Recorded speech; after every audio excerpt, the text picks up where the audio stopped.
คลื่นเพื่อการศึกษาพระพุทธศาสนาและวัฒนธรรมระบบ FM 104.5 เมกะเฮิรตซ์รายการต่อไปเป็นรายการเสียงธรรมจากสามเณรดำเนินรายการโดยสามเณรสมพงษ์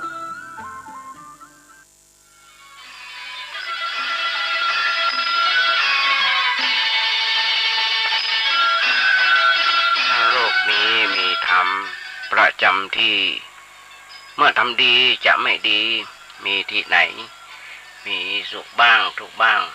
ช่างประไรเป็นวิสัยของมนุษย์ปุถุชนขอกราบไหว้สาครูบาอาจารย์ทุกท่านขอเจริญพรสถาญาติโยมผู้ใฝ่ในศีลในธรรมทั้งหลายมาแล้วมาแหมแล้วรายการเสียงธรรมจากเนนน้อยสังเรือจากวัดประแดงทั้งนี้โดยการนำคณะพระครูโคสิทธิ์ปริยัติยาพรเจ้าวัดประแดงเจ้าคณะตำบลสุเทพเขตหนึ่งเป็นประจำทุกวันพุธจาก 10 โมงจนถึง 11 โมงโดยประมาณดำเนินโดยการตรวจธรรมภาพสัมมาเนนสมพงษ์จากวัดประแดงทั้งนี้ธรรมภาพเองนะครับความเมตตาจากครูบาอาจารย์หลายผู้หลายท่านด้วยกันโดยเฉพาะท่านพระครูสมุวิศวัตรวรกิจโจรในสถานีในความเมตตาธรรมภาพในโอกาสฝึกโอกาสหัดในการน้อมนำเอานำธรรมคำสอนของพระสัมมาสัมพุทธเจ้ามามาจางญาติโยมทั้งหลายได้ฟังกันเป็นประจำธรรมภาพเองครูบาอาจารย์เพิ่นได้สอนตั้งแต่โบสถ์บอกอยู่วัดจะไปอยู่บ่ได้มันไหว้พระสวดโยโกห้องแล้วเอานำทางคำสอนองค์พระสัมมาสัมพุทธเจ้ามามาจางให้ญาติโยมฟังพ้องซึ่งตอนที่ผ่านมาธรรมภาพได้ทำตามที่ครูบาอาจารย์เพิ่นสอนมาโดยตลอดหลังจากไหว้พระสวดมนต์เรียบร้อยทุกเช้าทุกเย็นก็มานั่งนั่งจ้าธรรมะมาญาติโยมฟังเต่าที่เกิดได้เต่าที่ได้อ่านหนังสือธรรมภาพเอง ก็อย่างที่บอกว่าอาจารย์เพิ่นเมตตาได้คำติชมคำแนะนำสั่งสอนบางทีบางท่านยังไม่เคยหันหน้าค่าตากันเลยแรงมาก็ส่งเทปไปให้เปิดฟังทุกวันจาก 4 โมงถึง 2 ทุ่มญาติโยมเขาฟังได้ยุคนี้สมัยนี้เป็นยุคดิจิตอลญาติโยมทั้งหลายยุคไฮเทคมันจำเป็นต้องลากวิทยุเป็นเครื่องออกมาฟังที่โทรศัพท์ก็ได้เสียงอาจจะเบาไปหน่อยเสียบหูฟังเนี่ยแล้วเปิดสถานีวิทยุ FM 104.5 ของวัดไฟหินหรือไม่ฟังในทาง Facebook ก็ได้ฟังใน Messenger ก็ได้ฟังใน LINE ก็ได้ที่เป็นเพื่อนกันหรือไม่ฟังใน YouTube พิมพ์เข้าไปว่าเน้นน้อยสังเหลือญาติโยมก็ได้ฟังทุกวันจาก 4 โมงจนถึง 2 ทุ่มต้องการคำติชมจากครูบาอาจารย์จากบัณฑิตนักปราชญ์อย่างที่ญาติโยมทั้งหลายยุคนี้สมัยนี้บัณฑิตนักปราชญ์นัก เพราะฉะนั้นเมื่อบัณฑิตนักปราชญ์นักเฮาว่าเฮาเก่งต้องส่งให้เพื่อนฟังเปิ้นได้ได้ติชมมาว่าวันนั้นเสียงเบาไปเนอะวันนี้เสียงดังเนอะสเปรย์เห็นละธรรมะถูกธรรมะผิดบางทีนะญาติโยมทั้งหลายสิตีนยังหูพลาดนักปราชญ์ยังหูพลั้งธรรมะไม่ได้วิเศษวิโสที่ไหนจึงบอกญาติโยมทั้งหลายถ้ามันมีรายการวิทยุตั้งแต่วันแรกที่ท่านพระครูโคสิทธิ์ปริยัติยาพรมาอยู่วัดประแดงเพิ่นได้สอนธรรมะภาพการออกอากาศ การจัดรายการวิทยุซึ่งอยากจะทำมาเมื่อน่ะแต่บ่มีโอกาสพอได้ครูบาอาจารย์เพิ่นมาได้สอนจากหนังด้วยเพิ่นด้วยเพิ่น2-3 เดือนเพิ่นก็ปล่อยมาภาพคนเดียวเพิ่นบอกอ่านหนังสือหนังหาก็อ่านหนังสือหนังหาจะมาประแจ้งในเรื่องของคอมพิวเตอร์อย่างต่างๆก็ค่อยหัดมาเป็นมาแต่น้อยเป็นมาแต่น้อยลูกหลานตันเต้าก็มาสอนบาอาจารย์เพิ่นอ่านหนังสือมาเพิ่นมานั่งนั่งจ่าหันอยู่ญาติโยมทั้งหลายทุกเมื่อเช้าวันมันต้องกันอย่างนักกึดอย่างใดก็จะญาติโยมฟังก็อย่างที่บอกนี่คือความใฝ่ฝันโยมมาเมินญาติโยมทั้งหลายจะมาภาพได้เป็นเส้นเลือดในสมองตีบคุณหมอบอกว่าต้องมันเตียวมันพอมันเตียวถ้าว่ามันเตียวมันเพื่อเป็นอัมพฤกษ์เป็นอัมพาตสมองมันกึดอย่างตันญาติโยมทั้งหลายมันจ้ามันจ้ามาเป็นครั้งที่2นี่ญาติโยมทั้งหลายอันนี้มันมีเสียง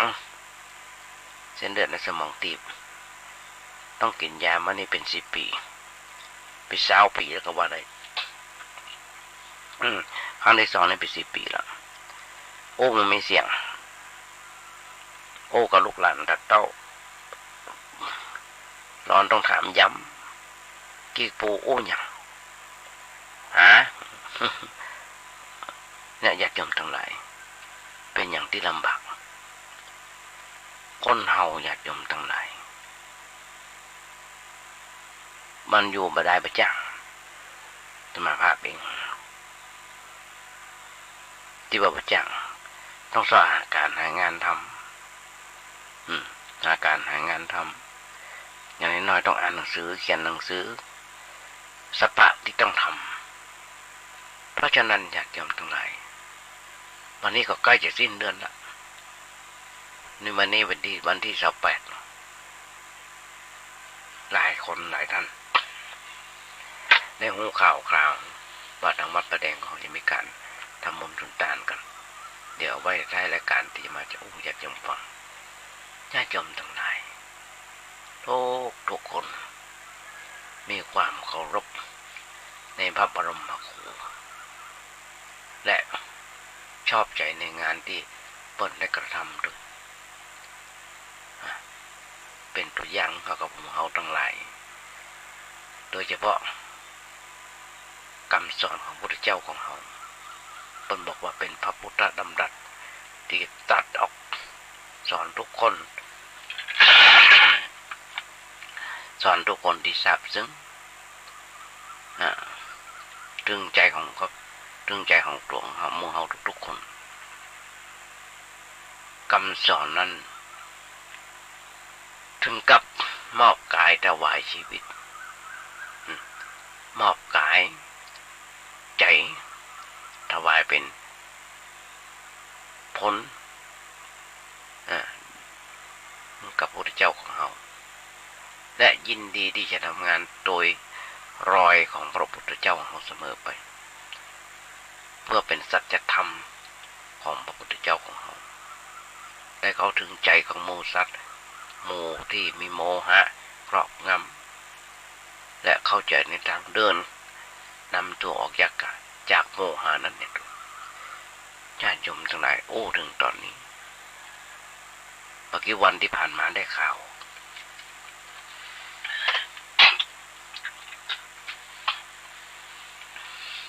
ญาติโยมได้ข่าวว่ามีตัวเจ้าตนนึงลาสิขามาเจ้า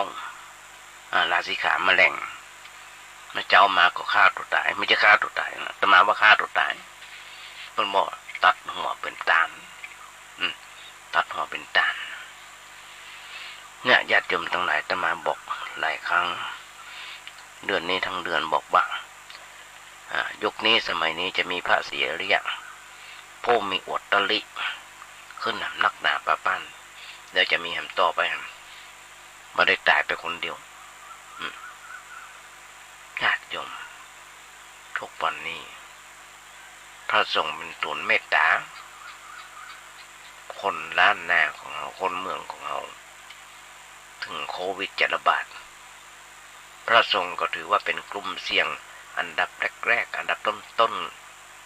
ๆทำไมถึงเป็นตัวเสี่ยงพระไม่ได้ไปพระขับแท็กบาร์ที่อโคจรจริงอยู่แต่ไปพับไข่คนว่าไม่ได้ไปพับนะแต่ไปพับไข่คือไปทุกที่ที่เปิ้นนิมนต์พระไม่มาโปรดแต่โรคแต่คนติดโรคมาหาพระได้ตลอดเวลาที่กุฏินี่ญาติโยมตลอดแต่มันมีหลานน้อยอยู่คนพอเปิดขึ้นกุฏิมาก็ต้องเอาแอลกอฮอล์ไปฉีดไปแล้วการโควิดล้างไม้ล้างมือคือเปิดพระมาหาได้ตลอดเวลามาหาพระได้ตลอดเวลาช่วงที่รอวัคซีนเพราะคนไทยถึงมดถึงมันผู้นำรัฐบาลผู้นำสงฆ์น่าจะกึดเรื่องวัคซีนเพื่อพระผู้นำทางจิตวิญญาณพระติดโควิดถึงโรคสะเทือนทั้งอำเภอญาติโยมทั้งหลายคนเฮาทุกเมื่อเชื่อวันยามมีสุขผู้คนก็นึกถึงพระฉลองบ้านใหม่แต่งงานฉลองตำแหน่งใหญ่ๆโตๆอย่างกระจังนิมนต์พระไปเจริญพุทธมนต์อันก็ญาติโยมทั้งหลายเพราะฉะนั้นยามมีทุกข์ตกงานวิตกกังวลอย่างกระจังส่วนเสียญาติผู้ใหญ่จัดงานศพพระถือพระถือพระมันก็คือโอทิพย์โอสถทิพย์ฉลมใจแค่เห็นหันผ้าเหลืองมาแล้วก็น้ำตาโยมก็จะเหือดหายญาติโยมก็จะหันได้แต่ละครั้งญาติโยมทั้งหลายเอาไปวัดมีงานศพงานข่าวดำอย่างต่างๆพอหันประสงค์องค์เจ้ามาก็ยิ้มฟังมาประมาแล้วแล้วพระเพิ่นก็ทำหน้าที่เหมือนหมอที่อยู่โรงพยาบาลรักษาโรคทางกายพระรักษาโรคทางจิตใจพระนำที่หน้าที่เป็นครู ทำอย่างไรญาติโยมทั้งหลายครูสอนวิชาการทำมาหากินพระสอนวิชาการดำเนินชีวิตการดำเนินชีวิตของคนเฮาญาติโยมทั้งหลายต้องใจศีลสมาธิและปัญญาอันนี้เป็นหน้าที่ของพระสงฆ์องค์เจ้าที่ได้ได้จ่าได้สอนพระทำหน้าที่เหมือนทหารเหมือนอย่างไรทหารปกป้องผู้ก่อการร้ายภายนอกพระป้องกันกิเลสบอกกิเลสมันมาเนอะเป็นอย่างนี้เนอะนี่คือผู้ก่อการร้ายอยู่ภายในพระทำหน้าที่เหมือนตำรวจปราบปรามโจรคนผู้ร้ายด้วยกฎหมายพระก็ปราบปรามขัดเกลากิเลสขัดเกลานิสัยของคนด้วยธรรมะ ก็ตึงบอกน้องปู่พุทธทาสบนจำไม่เหมือน30-40 ปีนี่หรอเพิ่นบอกว่าธรรมะแม่กลับมาโลกาจะวินาศอย่างไรล่ะญาติโยมทั้งหลายหันก็เพิ่นบอกว่าอย่าประมาทพระเจ้าเพิ่นบอกคนเฮาประมาทขับผับเทคบาร์อย่างต่างๆสนามมวยสถานที่อบายมุขต่างๆ เป็นที่ก่อสร้างโรคภัยไข้เจ็บบอกถึงว่าถ้าโรคบอกถ้าโรคโควิดบอกเข้ามาเขาก็ตายอยู่แล้วใช่แต่ว่าเขาตายคนเดียวแต่ถ้าโรคโควิดเข้ามาเดือดร้อนร้อนไหม้กันเมื่อเดียวนี้อย่างน้อยๆนี่14-15 จังหวัด14-15 จังหวัดอำเภอเมืองจังหวัดเชียงใหม่ของเขาหลายที่มีคนติดโควิดหอประชุม สนามกีฬา700 ปีเต็ม เต็มหมดเพราะฉะนั้นญาติโยมทั้งหลายก็ต้องบอกพระปราบปรามขัดเกลานิสัยของคนโดยธรรมะคนหมู่นี้บ่ค่อยเข้าวัดเข้าว่าถึงเข้ากับเอาธรรมะของพระเจ้าไปไปใจกันแถมพอพระมีทำหน้าที่เป็นผู้นำประเทศพระทำหน้าที่ที่เหมือนผู้นำประเทศผู้นำทุกระดับนำคนพัฒนาวัตถุพระสงฆ์นำผู้คนพัฒนาจิตใจนำคนทำบุญเสียสละทรัพย์ส่วนตัวเพื่อประโยชน์ส่วนรวมอันก็ญาติโยมทั้งหลายจะอาตมาภาพได้ประกาศญาติโยมฟังว่าให้มากี่วันในวันที่1 พฤษภาคมเนี่ยญาติโยมน้องก็เกิดว่าทางวัดประแดงของเราจะมีการทอดพระป่าโดยที่ท่านพระครูครูศิษย์ปริยัติยาพรของเราจะนำจตุปัจจัยนะไปถวายเป็นมอบไปกองทุนไปมอบกองทุนที่มาที่ตึกสงฆ์เพราะเราขาดกันญาติโยมทั้งหลายตึกสงฆ์แล้วเราขาดกันขาดอย่างไรขาดทุนทรัพย์มันขาดทุนทรัพย์เพราะฉะนั้นเราต้องช่วยกันอันนี้เดี๋ยวท้ายๆรายการจะมาญาติโยมฟังเพราะฉะนั้นญาติโยมนมาภาพเองทุกคนมีความเคารพในพระบรมครูหรือพระพุทธเจ้าของเรา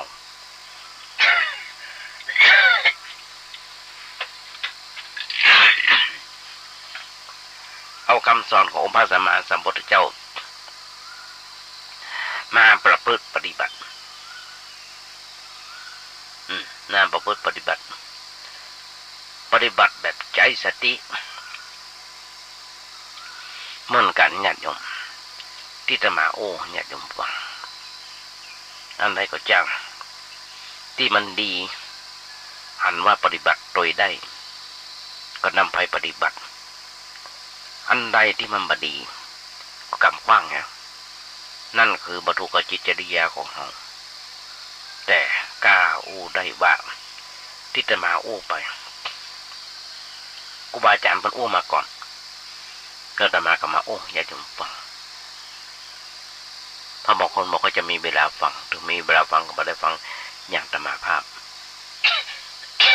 นั่นคือกันแบบธรรมดาแบบติบแบบพี่แบบน้องกัน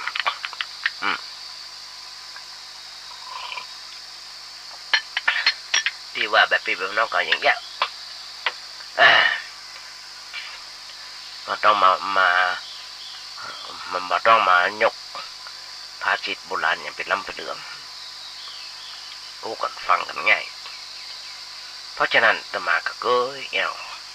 เคยฟังบาอาจารย์เพิ่นสอนคนโลกในสมัยนี้ญาติโยมเต็มไปด้วยความชั่วร้าย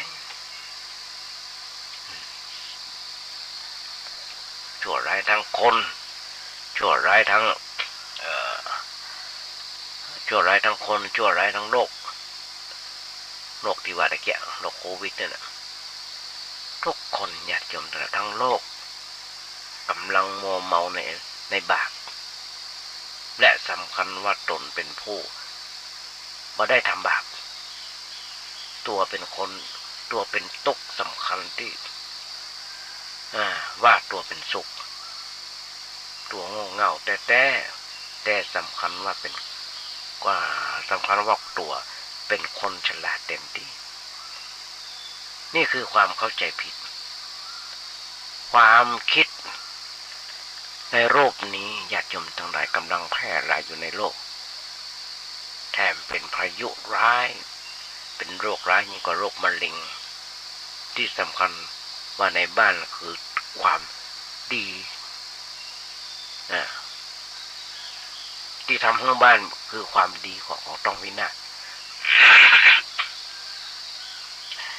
ญาติโยมทั้งหลายลองตื่นขึ้นมาเนาะตื่นขึ้นมาจากความหลับไหลมัวเมากันเถอะอย่างที่บอก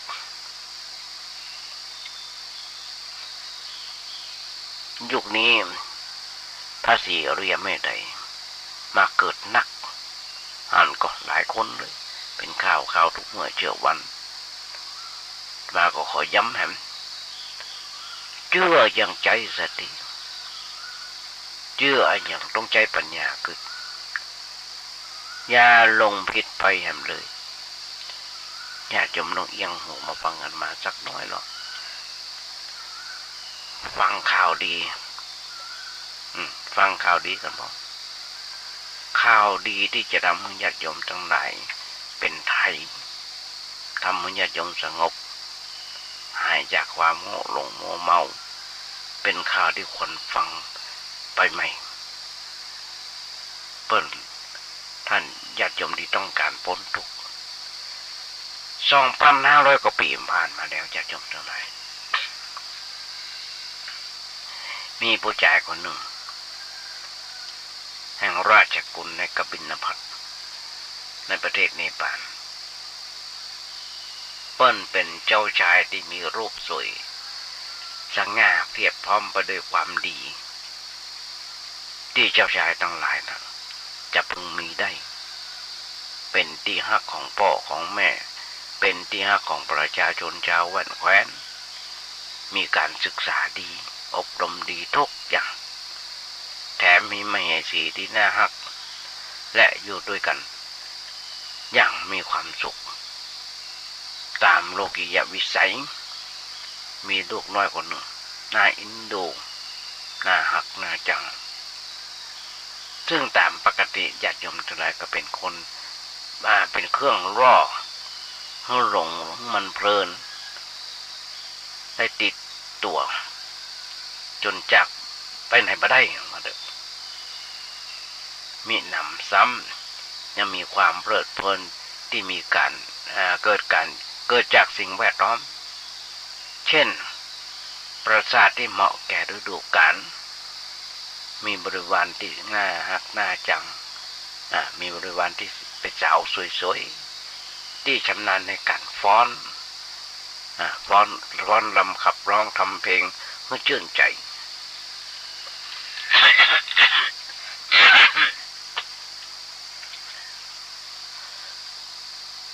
แม้แถมซ้ำญาติโยมทั้งหลายอาหารการกินต่างๆก็นั่งนอนก็ล้วนแต่น่าอภิรมย์ใจทั้งนั้นถ้าเป็นเจ้าชายคนอื่นก็คงหลงไหลดื่มด่ำอยู่ในรสแห่งโลกีเหมือนนรกที่ติดตาข่ายของนายพรานป่าผู้มีใจทมิฬบ่สามารถจะจากไปไหนได้แต่ว่าญาติโยมทั้งหลายเจ้าชายผู้เกิดมาเพื่อช่วยโลกรอดพ้นได้มัวเมาในความสุขอันเกิดจากกามไม่ทรงคิดอยู่เสมอว่าเป็นกรงทองที่ขังตัวเมื่อติดอยู่ทำตัวให้ตกเป็นทาสของกามจนมาสู้จะออกจากสามารถจะถอนตัวออกได้แม้จะทรงเสพกามพ่องก็เสพด้วยความหูเต่าหูตันได้เสพด้วยความหลงไหลมัวเมาไม่จิตของพระพุทธเจ้าจิตของพระองค์ยังคงหาขวางทางออกอยู่เสมอผลที่สุดญาติโยมทั้งหลายก็ปรารภถึงความแก่ความเจ็บความตายที่ครอบงำชาวโลกทุกทั่วหน้าก็ทรงเบื่อหน่ายใครจะหนีพ้นจากสิ่งเหล่านี้ จึงตัดสินใจอย่างเด็ดเดี่ยวออกไปจากวังและครองชีวิตอย่างนักบวช แสวงหาความจริงเพื่อรอดพ้นต่อไปญาติโยมทั้งหลายการศึกษาประวัติศาสตร์ของโลกจะปะว่าในโลกนี้มีราชผู้ครองเมืองนับจำนวนพันพระราชาเหล่านั้นไม่เคยคิดจะสละโลกเพื่อออกไปป่าแสวงหาความจริงกันเลยเป็นพระราชาที่บ่รู้จักปอในกามมีแล้วก็ทรงแสวงหาเพิ่มเติมแห่งลุ่มหลงบ่รู้ลุ่มหลงเป็นผู้สร้างในกามอารมณ์เป็นพระราชาที่เป็นทาสนักกว่าเป็นไทยเป็นนกที่ติดบ่วงและตายในบ่วงทั้งนั้นน้อยนักญาติโยมทั้งหลายที่จะหนีไปได้ที่เป็นคติวิสัยของเจ้าโลกก็หันโลกเป็นสิ่งที่น่าพอใจแต่ว่าเจ้าชายของเราเป็นเจ้าชายองค์เดียวที่มีพระหฤทัยมีหัวใจเด็ดเดี่ยวทิ้งกามสุขออกไปหาสุขที่เกิดจากความวิเวกโลกในสมัยนี้ต้องการเสียงหรือว่าต้องการเสียสละขอโทษต้องการเสียสละอย่างนี้เพราะความเสียสละเป็นทางของความสงบความอยากได้จนเกินพอดีเป็นที่มาของความโลภโกลาหลวุ่นวายปัญหาของโลกที่เป็นนักการเมืองนักการทูตนักการทหารและถึงนักการ108อย่างคิดจะสร้างกันอยู่แต่ยิ่งสร้างยิ่งยุ่งนะเป็นเรื่องเนื่องมาจากการบอกรู้จักเสียสละกันพ้องรู้จักเสียสละกันพ้องนั่นเองทุกคนอยากจะเอาทั้งนั้น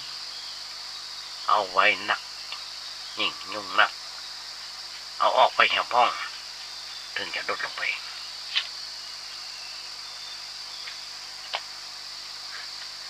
ที่บอกนั่นคือเจ้าชายสิทธัตถะที่ทรงทำพระองค์เป็นตัวอย่างมาแล้วแต่ชาวโลกบ่ได้เตียวตัวเพิ่นบ่ได้ดำเนินตามกัน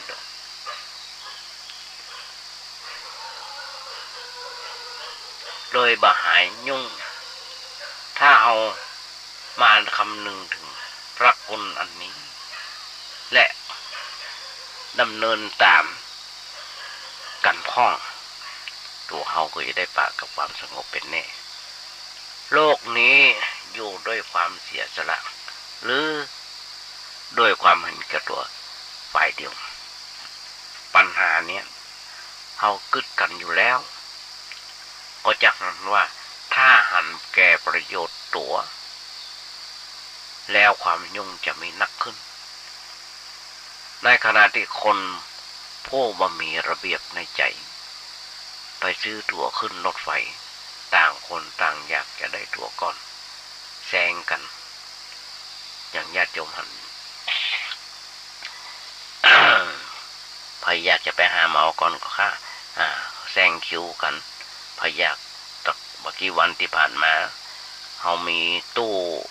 กับข้าวปันสุก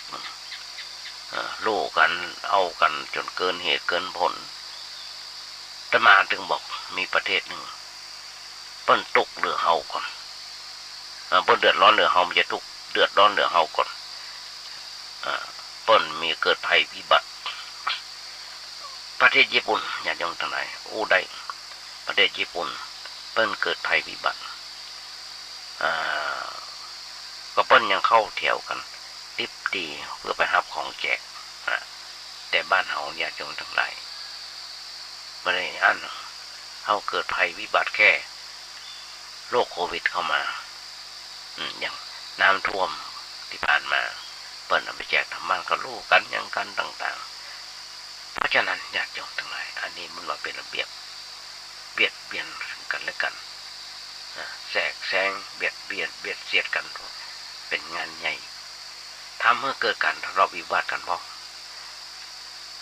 แต่มาบอกทำให้งานชักช้าบัดนั้นเหตุการณ์บ้าพ้องคนดีเปิ้นพอแล้วเปิ้นหันแล้ว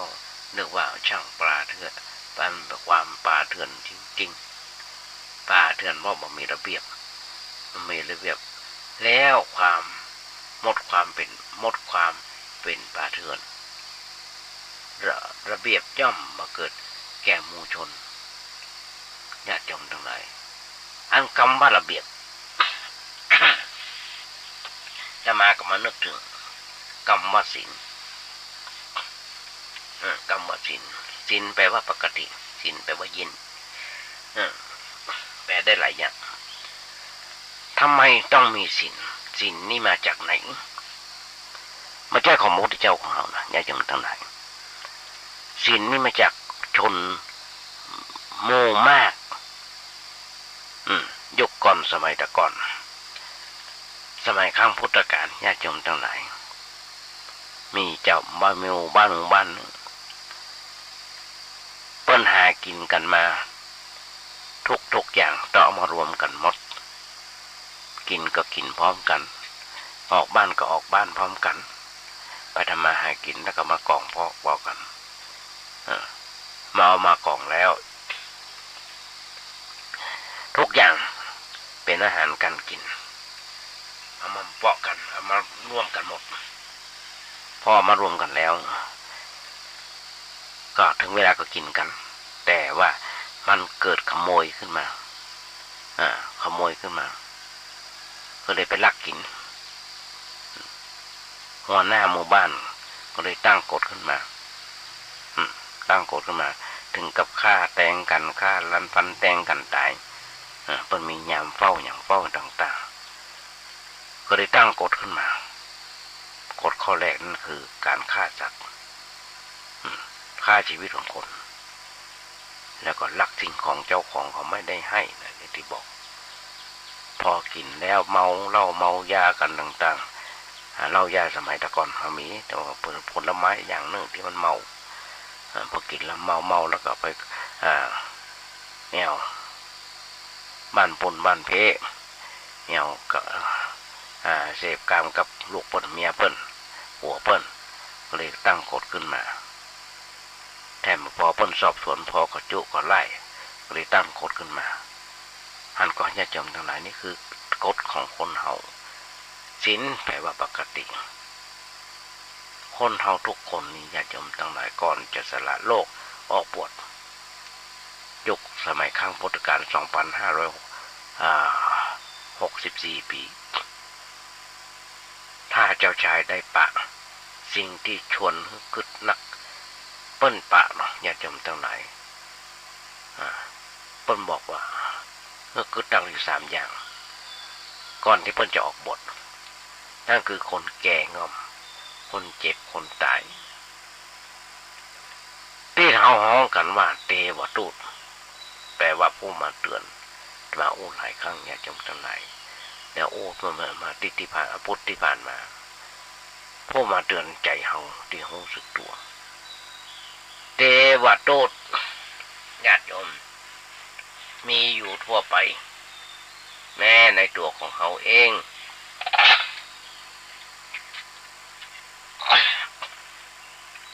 ในตัวของเขาเอง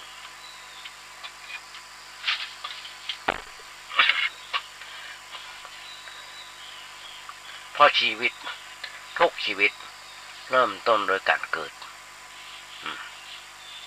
แล้วก็แก่แล้วก็เจ็บแล้วก็ตายทั้งนั้นเป็นเรื่องที่หนีบ่พ้นและเป็นความจริงที่ทุกคนต้องพบเสมอ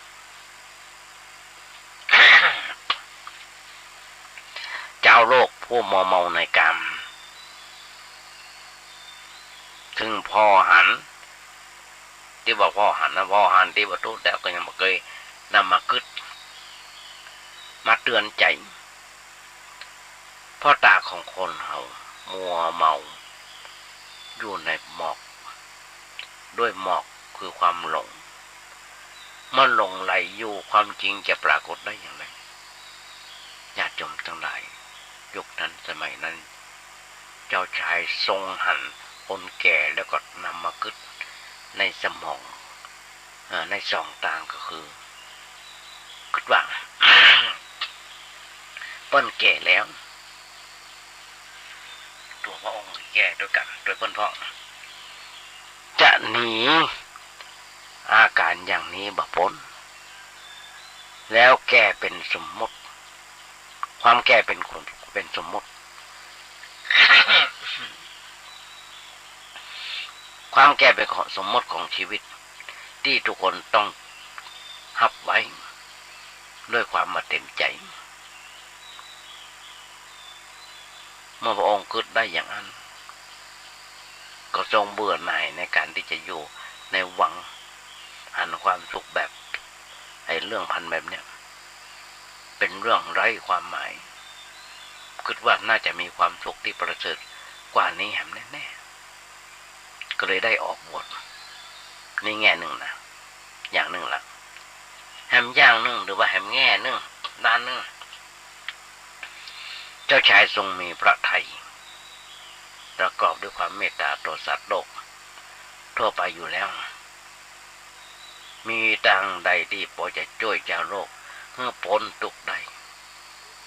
ต้องทรงกระทำและความที่พระองค์ตาคนแก่แบบนั้นก็คำหนึ่งมากกึดในใจว่าโลกน้อโลกเป็นโอ้ขึ้นมาโลกน้อโลกสภาพความเป็นอยู่ของข้าพเจ้าช่างทรมานใจขนาดคนแก่คนนี้เป็นคนและเป็นหนึ่งในจำนวนนักที่ต้องถูกทอดทิ้งโดยขาดผู้เอาใจใส่ดูแลทำไมถึงถูกทอดทิ้งล่ะเพราะเจ้าโลกมัวสารวนแต่จะแสวงหาความสุขส่วนตัวจนลืมนึกถึงผู้ที่คนอื่นเพียงขนาดนี้ร้ายไปกว่านั้นเมื่อหาความสุขใส่ตัวใส่ตัวนั้นยังบั่นทอนความสุขของคนอื่นด้วยนี่เป็นเรื่องที่น่าเศร้าใจเหลือขนาดจะทำอย่างไรเนาะถึงจะมีทางบรรเทาความลำบากของคนแก่ทั้งหลายได้เราต้องเอาชีวิตเขาแลกเกิด เอาชีวิตเขาแลกญาติโยมทั้งหลายมายุคนี้สมัยนี้แม้กระทั่งรัฐบาลก็หันคุณประโยชน์ของคนแก่ของคนที่เป็นสวก็แจกสตางค์เพิ่นมาภาพวันหนึ่งที่ก็ได้แจกคนเฒ่าคนแก่เพื่อน้องเงินเดือนสวแต่มาว่ามีบ้านพักคนชราครับลูกหลานตันโตก็ไปฝากไปวางฝังไว้เนี่ยญาติโยมทั้งหลายและต่อมาญาติโยมทั้งหลายพระองค์จะเลยสละโลกออกบวชเพื่อส่วนรวมเพื่อมีความหันอกหันใจต่อกันเพื่อมีความเอื้อเฟื้อเผื่อแผ่ต่อกันสันติสุขจะมีได้โดยวิธีนี้ตอนเมื่อเกิดถึงตอนนั้นก็ทำให้หันว่าความกรุณาเป็นคุณธรรมสำคัญที่ทำเจ้าชายสละโลกและช่วยคนอื่นหลอดพ้นจากความทุกข์สมดังกรรมที่ว่าความกรุณาเป็นลักษณะของคนผู้มีใจบุญมีใจใหญ่อย่างญาติโยมทั้งหลายในสมัยนี้ถ้าหากคนทั้งโลก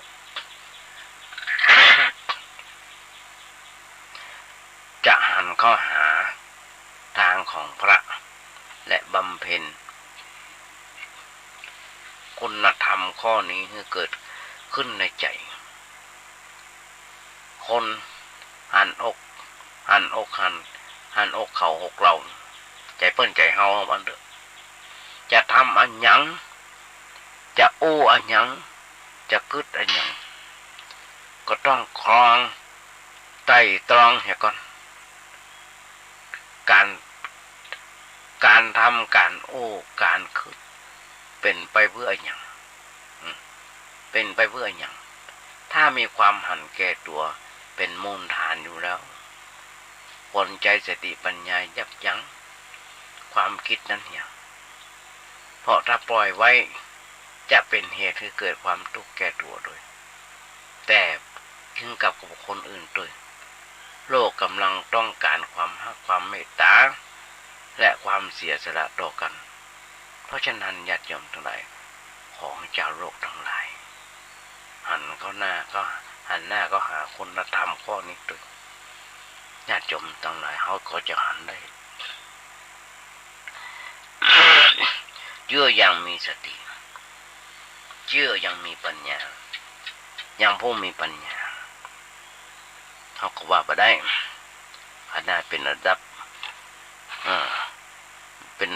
กรุงเป็นระดับครูซึ่งเกษียณมาแล้วมีเงินเดือนกินเดือนละเป็นแสนก็โดนปนหลอกปนต้มได้ญาติโยมขนาดหันด็อกเตอร์ระดับด็อกเตอร์ก็ยังถูกหลอกถูกต้มได้หันก็มาโกงเงินบ้านนมบ้านยังต่างๆจะได้ดอกเบี้ยเป็นอย่างนั้นเป็นอย่างนี้ต่อวันต่ออาทิตย์ต่อเดือนจนในที่สุดแล้วถูกปนต้มแชร์นั่นล้มแชร์นี่ล้มหันอยู่ทุกเมื่อเชื่อวันระดับด็อกเตอร์ระดับปริญญากลับถูกหลอนอยู่ในวัยแค่10 ปลาย20 ปลายมาถึง3 ไปกำลังเรียนหนังสืออยู่ต้มได้หันก็ญาติโยมทั้งหลายเพราะอย่างเพราะความโลภของคน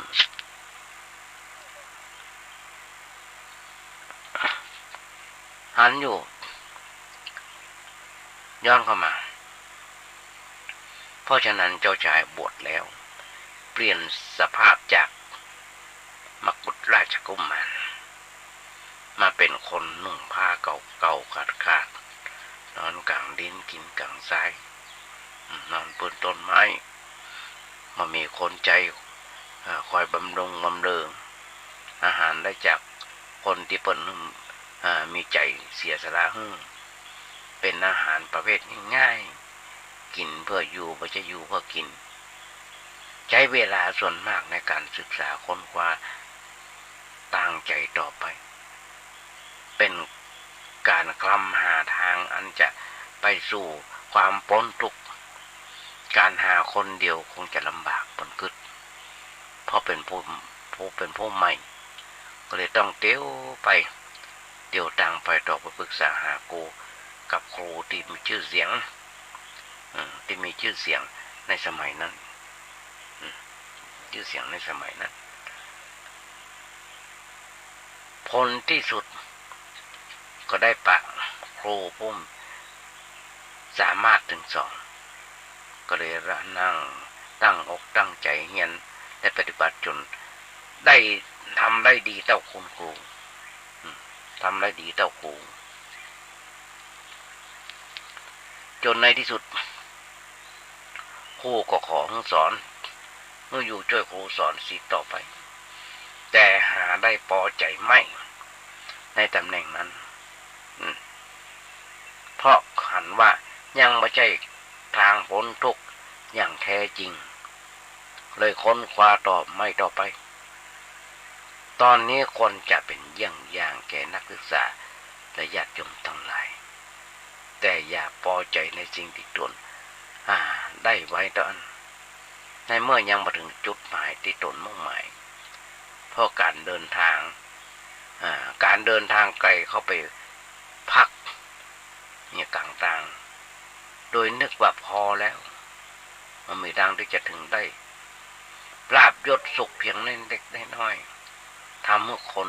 คิดหรือว่าทำให้คนติดแต่คิดว่าพอแล้วเลยไปมาถึงจุดหมายที่ตั้งไว้การ ศึกษาญาติโยมทั้งหลาย อย่างนักศึกษาบางคนบางท่าน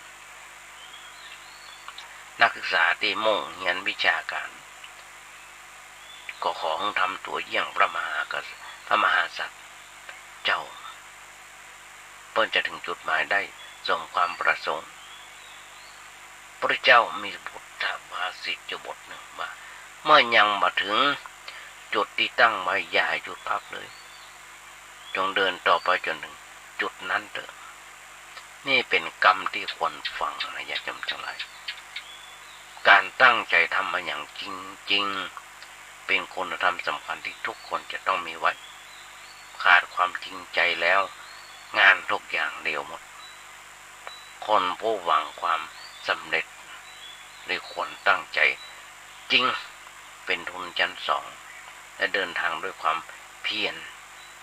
ก็จะถึงจุดหมายได้สมใจญาติโยมมุ่งทำทั้งหลายตมาภาพบุคคลหนึ่งทำที่ทุกวันนี้ทุกเมื่อเช้าวันนั่งนั่งจางญาติโยมฟังมานี่บวชมา34 ปีแล้วมานั่งจำนวนรายการมาใน15 ปี14-15 ปีละบาอาจารย์เปิ้นได้สอนตมาก็ได้ทำตามที่เปิ้นบอกเพราะฉะนั้นได้รับความเมตตาจากบาอาจารย์หายดีที่ห่างก็เป็นประโยชน์กับญาติโยมมานักก็น้อยเวลาอย่างที่ตมานั่งประเดี๋ยวนี้เป็นเวลาอันเหมาะบางคนบางท่านกำลังกวาดกระร่างกลางขวางซักเสื้อซักผ้าทำกับข้าวกับปลาให้ลูกหลานตันเต้าก็เปิดวิทยุฟังไปฟังไปเปิดส่งไปให้ญาติโยมครูบาอาจารย์100 คนเพิ่นฟังคนเดียวก็คุ้มแล้วนึกว่าคุ้มอาตมาภาพนะครับความเมตตาหรอกเพิ่นจะโทรศัพท์มาบอกหรือบอกใน Facebook อยู่ใน LINE ก็มีว่าวันนี้เสียงมันเบาไปเนอะวันนี้หมดเนอะเป็นอย่างบางทีญาติโยมทั้งหลายไปปะญาติโยมที่บนวัดไปปะหน้าคาตาญาติโยมที่เขาบ่รู้จักกันไปก็บอกฟังอยู่ฟังอาจารย์อยู่นี่กาคือเน้นที่มันในรายการเพราะฉะนั้นนี่ญาติโยมทั้งหลายอย่างน้อยๆเปรียบเสมือนเงินเดือนที่ญาติโยมจ่ายให้ธรรมภาพเป็นรางวัลก็เสียสละเหมือนกันการเสียสละญาติโยมเกิดจากความเมตตากรุณาและตั้งใจศึกษาจริงๆเพื่อผลประโยชน์อย่างไรก็ได้ตอบได้ว่าเพื่อความบริสุทธิ์เพราะความบริสุทธิ์คือความสะอาดหรือว่าความสะอาดภายในเป็นจุดหมายที่ต้องไปถึงชีวิตของคนเราชาวโลก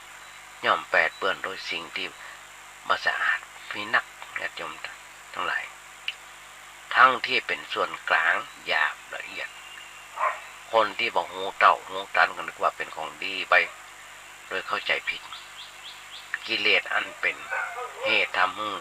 คุณผู้ใจคุณมัวนั้นเป็นเรื่องควรเอาออกมาให้ผู้บริสุทธิ์คือผู้บ่มีกิเลสเลยญาติโยมทั้งหลาย ธรรมภาพมันนั่ง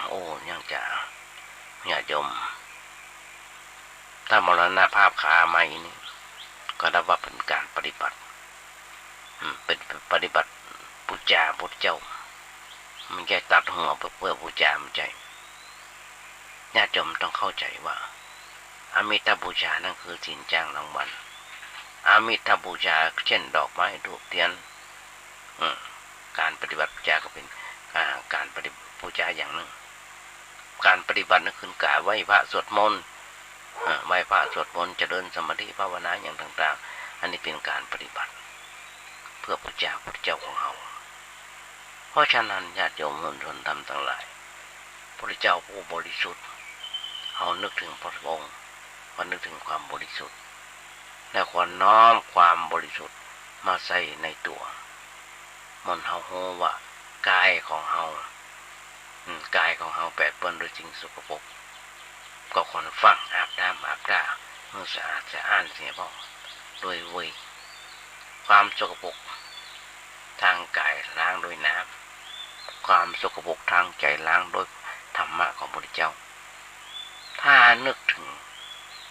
ถ้านึกว่าพระเจ้าเป็นผู้บริสุทธิ์ก็ควรทำตัวของบริสุทธิ์ก่อนเพราะการถึงพระนั้นต้องถึงด้วยใจทำใจให้เป็นพระทำใจให้เป็นพระให้เหมือนพระก็อยู่ที่ตัว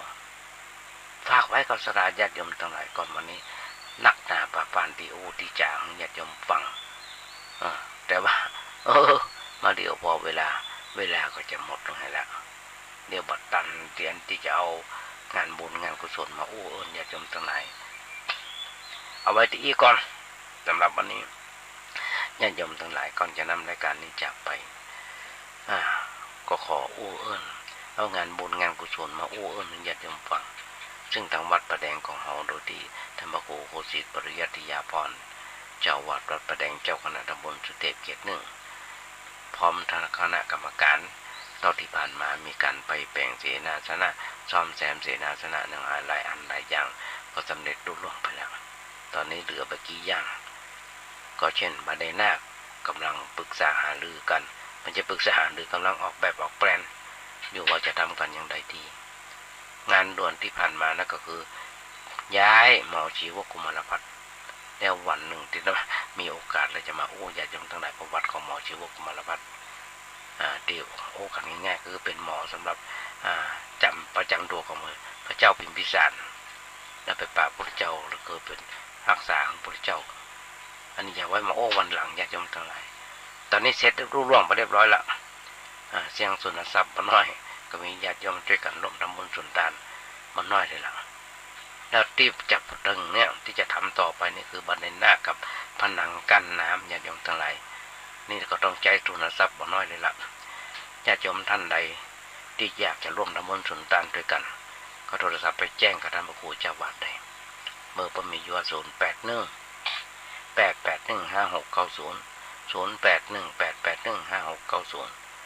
โทรศัพท์ไปถามเพิ่นได้ยังได้ละเอียดกับเพิ่นได้ตลอดเวลาญาติโยมทั้งหลายปะหน้าคาตาก็กับเพิ่นได้หรือว่ามาอย่างที่วัดประแดงก็ได้เพราะฉะนั้นญาติโยมฝากไว้กับสายญาติโยมก่อนถ้ารายการวันนี้ญาติโยมทั้งหลายอาจจะเป็นวันครบรอบวันเกิดของใครคนใดคนหนึ่ง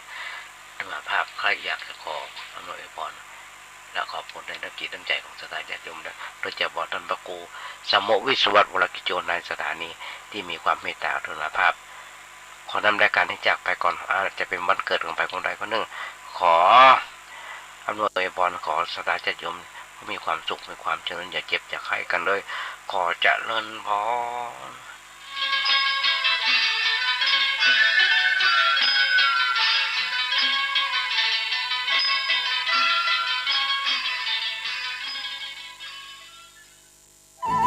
ที่จบไปแล้วนั้นเป็นรายการเสียงธรรมจากสามเณรดำเนินรายการโดยสามเณรสมพงษ์บ้านเห่าลูกหลานคนใดจะปิกบ้านไปก่อนไปดำ